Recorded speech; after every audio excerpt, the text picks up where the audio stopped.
Hi all, Premaloka ಚಾನಲ್ಗೆ ಎಲ್ಲರಿಗೂ ಸ್ವಾಗತ. ಇವತ್ತಿನ ರೆಸಿಪಿ ಪುಳಿಯೋಗರೆ. ಅತಿ ಕಡಿಮೆ ಸಮಯದಲ್ಲಿ ಪುಳಿಯೋಗರೆನ ಈಸಿ ವೇಯಲ್ಲಿ ಹೇಗೆ ಮಾಡೋದು ಅಂತ ನೋಡ್ಕೊಂಬರೋಣ ಬನ್ನಿ.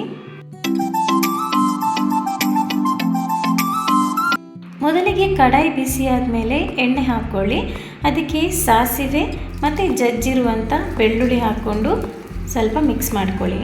ನಂತರ 5 ಹಸಿಮೆಣಸಿನ್ಕಾಯಿ, ಕರಿಬೇವಿನ ಸೊಪ್ಪು, 1 ಈರುಳ್ಳಿ ಹಾಕಿ ಚೆನ್ನಾಗಿ ಮಿಕ್ಸ್ ಮಾಡ್ಕೊಳ್ಳಿ. ಈರುಳ್ಳಿ ಹಸಿ ವಾಸನೆ ಹೋಗೋ ತನಕನೂ ಚೆನ್ನಾಗಿ ಹುರ್ಕೊಳ್ಳಿ. ನಂತರ ಅರ್ಧ ಟೀ ಸ್ಪೂನ್ ಅರಿಶಿಣ, 1 ಸ್ಪೂನ್ ಇಲ್ಲಿ ನಾನು ಉಪ್ಪು ಹಾಕೋತಾ ಇದ್ದೀನಿ.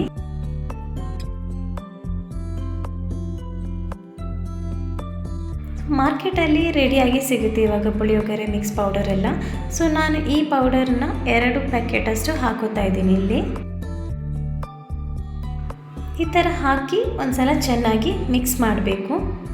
ಈ ಪೌಡರ್ ಹಾಕಿದ್ಮೇಲೆ ಯಾವುದೇ ತರಹದ ಹುಣಸೆ ರಸ ಏನು ಹಾಕಬೇಕಂತಿಲ್ಲ, ಎಲ್ಲ ಇದರಲ್ಲೇ ಇರುತ್ತೆ. ನೋಡ್ತಾ ಇರ್ಬೋದು, ಗೊಜ್ಜು ರೆಡಿ ಆಗಿದೆ ಪುಳಿಯೋಗರೆಗೆ. ಸೊ ಇನ್ನು ನಾವು ಅನ್ನ ಹಾಕ್ಕೋಬೇಕು.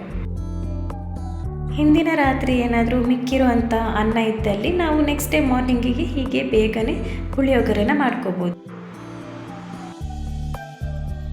ಪುಳಿಯೋಗರೆ ಪೌಡರನ್ನು ಮನೆಯಲ್ಲೇ ನಾವು ಮಾಡ್ಕೋಬೋದು, ಇಲ್ಲಾಂದರೆ ಈ ಥರ ಪ್ಯಾಕೆಟ್ ತಂದು ನಾವು ಅರ್ಜೆಂಟಿಗೆ ಮಾಡ್ಕೋಬೋದು.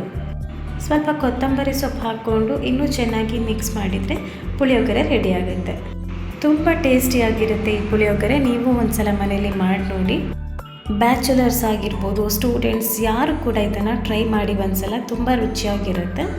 ಸೊ ನೋಡಿದ್ರಲ್ಲ ಫ್ರೆಂಡ್ಸ್, ಈ ರೆಸಿಪಿ ನಿಮಗೆ ಇಷ್ಟ ಆದಲ್ಲಿ ನನ್ನ ಚಾನಲನ್ನು ಸಬ್ಸ್ಕ್ರೈಬ್ ಮಾಡಿ, ಕಮೆಂಟ್ ಮಾಡಿ, ಶೇರ್ ಮಾಡಿ. Thank you.